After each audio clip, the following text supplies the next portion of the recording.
রহস্যময় এই দ্বীপের অবস্থান দক্ষিণ আমেরিকার নিরক্ষরেখায়।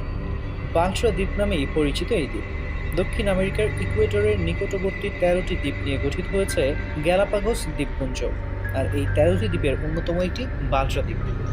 অন্য সব দ্বীপের থেকে একেবারেই আলাদা এই দ্বীপ। রহস্য আর অভিশপ্ত এই দ্বীপে নেই কোনো প্রাণের চিহ্ন। মানুষ তো দূরের কথা, কোনো বন্য প্রাণীও এখানে টিকতে পারে না।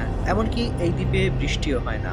অদ্ভুত এবং রহস্যময় এই দ্বীপে মানুষের বসতি না থাকায় একে ডেড আইল্যান্ডও বলা হয়।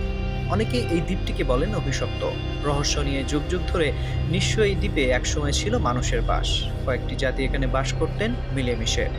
জঙ্গলের গাছপালা ও অসংখ্য বন্য প্রাণীর সাথে মিলেমিশে কয়েক পুরুষ ধরে তারা বাস করছেন এ দ্বীপে। জানা যায় ১০০ বছর আগে অদ্ভুত এক রোগ ছড়িয়ে পড়েছিল বালসায়। ফলে মানুষ মারা যেতে থাকে একের পর এক। দ্বীপবাসীরা ভয়ে দ্বীপ ছেড়ে পালিয়ে যান অন্যত্র। তারা ফিরে গিয়ে সবাইকে জানায় যে দ্বীপটি অভিশপ্ত।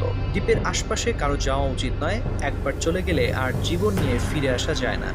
সেই থেকে দ্বীপটি অভিশপ্ত দ্বীপ নামে পরিচিত। দ্বিতীয় বিশ্বযুদ্ধের সময় বালসা দ্বীপের রহস্য বিশ্বের নজরে আসে। সেই সময় মার্কিন যুক্তরাষ্ট্র সরকার দ্বীপপুঞ্জের বেশ কয়েকটি দ্বীপে বিমান ঘাঁটি স্থাপন করেছিল।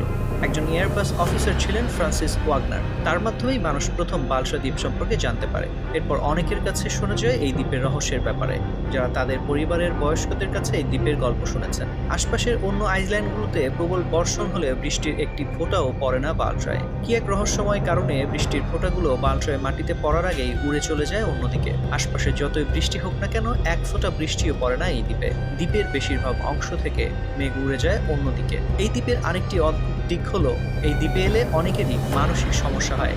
এই দ্বীপে পা রাখলেই মানুষের মাথা অনেকটাই হালকা হয়ে যায়। অনেককে দেখা যায় এলোমেলো আচরণ করতে। কেউ স্মৃতিশক্তি হারিয়ে ফেলে, কেউ আবার অজানা জায়গায় হারিয়ে যেতে চায়। একবার দ্বীপে গেলে আর ফিরে যেতে ইচ্ছে করে না। এখান থেকে চলে যাওয়ার পর অনেকদিন এই অনুভূতি কাজ করে। এই বালসা দ্বীপে কোনো গাছ নেই, নেই কোনো প্রাণী, পোকামাকড়। শুধু এক জাতের ফলিমনসা আর পালো সান্টো গাছ ছাড়া সবুজের দেখা মেলে না এই ধুধু শূন্য দ্বীপে।